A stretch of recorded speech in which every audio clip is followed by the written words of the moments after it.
ബാബുസ് കിച്ചണിലേക്ക് എല്ലാവർക്കും സ്വാഗതം. ആദ്യമായിട്ടാണ് എൻ്റെ വീഡിയോ നിങ്ങൾ കാണുന്നതെങ്കിൽ സബ്സ്ക്രൈബ് ചെയ്യണം, ബെൽ ഐക്കണും ക്ലിക്ക് ചെയ്യണം. എരിശ്ശേരിയുടെ റെസിപ്പിയുമായിട്ടാണ് ഞാൻ വന്നിരിക്കുന്നത്. എരിശ്ശേരി പലതരത്തിൽ ഉണ്ടാക്കാറുണ്ട്. ഇതിൽ ഞാൻ മത്തങ്ങയും പയറുമാണ് ഞാൻ എടുത്തിരിക്കുന്നത്. 1 കപ്പ് പയർ ഞാൻ 4 മണിക്കൂർ കുതിർത്തിയതാണ്. പയറിലേക്ക് 2 പച്ചമുളക് അരിഞ്ഞതും ആവശ്യത്തിന് വെള്ളവും ഉപ്പും ചേർത്ത് വേവിക്കാൻ വയ്ക്കാം. പയർ വേവാനായി 3-4 വിസിലടിക്കണം.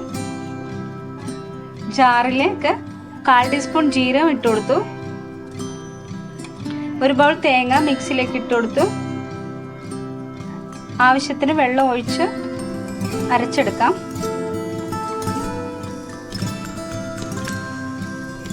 കാക്കിലോ മത്തങ്ങയാണ് ഞാൻ എടുത്ത് വയ്ക്കുന്നത്. കുക്കറിൻ്റെ ആവിയൊക്കെ പോയിട്ടുണ്ട്. തുറന്ന് നോക്കാം. വേവിച്ച പയറിലേക്ക് മത്തങ്ങ ഇട്ട് കൊടുത്തിട്ട് അതിലേക്ക് വെള്ളം ഒഴിച്ചു കൊടുക്കാം.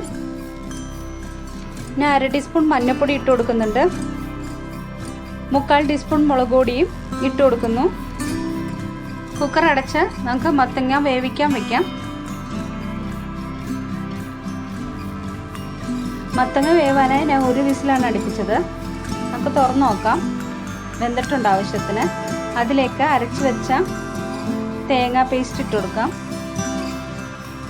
തേങ്ങയുടെ അളവ് കൂടുതൽ വേണമെന്നുണ്ടെങ്കിൽ നമുക്ക് കൂടുതൽ എടുക്കാവുന്നതാണ്.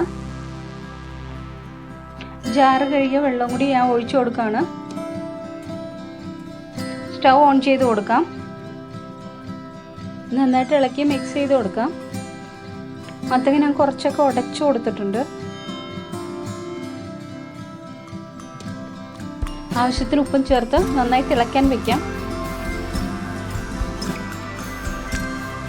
ഇതിലേക്ക് തേങ്ങ വറുത്തിടാൻ വേണ്ടി ഞാനൊരു ചെറിയ ബൗൾ തേങ്ങ ചിരകിയത് എടുത്ത് വെച്ചിട്ടുണ്ട്. അത് മിക്സിയിലിട്ട് ഒന്ന് ഒതുക്കിയെടുക്കാം. ഇപ്പോൾ സ്റ്റൗവിലേക്ക് ഒരു പാൻ വെച്ച് കൊടുക്കാം. അതിലേക്ക് വെളിച്ചെണ്ണ ഒഴിച്ചു കൊടുക്കാം. വെളിച്ചെണ്ണയുടെ അളവ് ഇച്ചിരി കൂടുതൽ വേണം, അതാണ് ടേസ്റ്റ്. 1 ടീസ്പൂൺ കടുക് ഇട്ട് കൊടുക്കാം. കടുക് പൊട്ടിക്കഴിയുമ്പോൾ വറ്റൽമുളകും കൂടി ഇട്ട് കൊടുക്കാം. 1 ടീസ്പൂൺ ഉഴുന്നും കൂടി ഇട്ട് കൊടുക്കാം.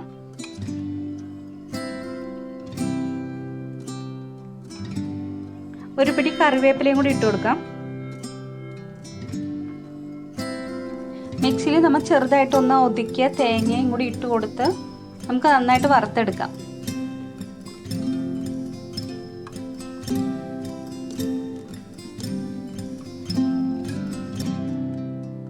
നന്നായിട്ട് ഇളക്കി കൊടുക്കാം.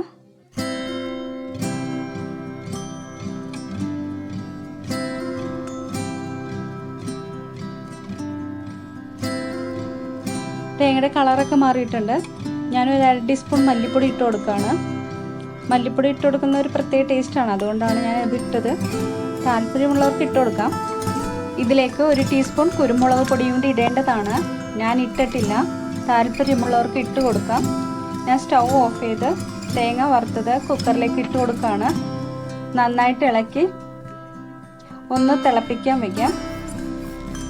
നന്നായിട്ട് തിളച്ച് കഴിയുമ്പോൾ അതിൻ്റെ ടേസ്റ്റൊക്കെ നന്നായിട്ട് പിടിച്ച് കഴിയുമ്പോൾ നമുക്ക് സ്റ്റൗ ഓഫ് ചെയ്യാം.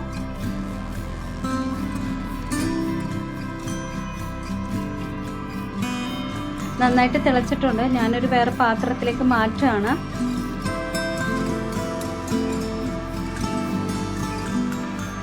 എരിവിനനുസരിച്ച് നിങ്ങൾക്ക് എരിവ് കൂട്ടാവുന്നതാണ്. ഇതുപോലെ ഒരു തവണ ഉണ്ടാക്കി നോക്കുക. ഇഷ്ടമായെങ്കിൽ നിങ്ങളുടെ അഭിപ്രായങ്ങൾ കമൻറ്റായി അറിയിക്കുക. ലൈക്ക് ചെയ്യുക, ഷെയർ ചെയ്യുക, സബ്സ്ക്രൈബ് ചെയ്യുക, സപ്പോർട്ട് ചെയ്യുക. Thank you for watching.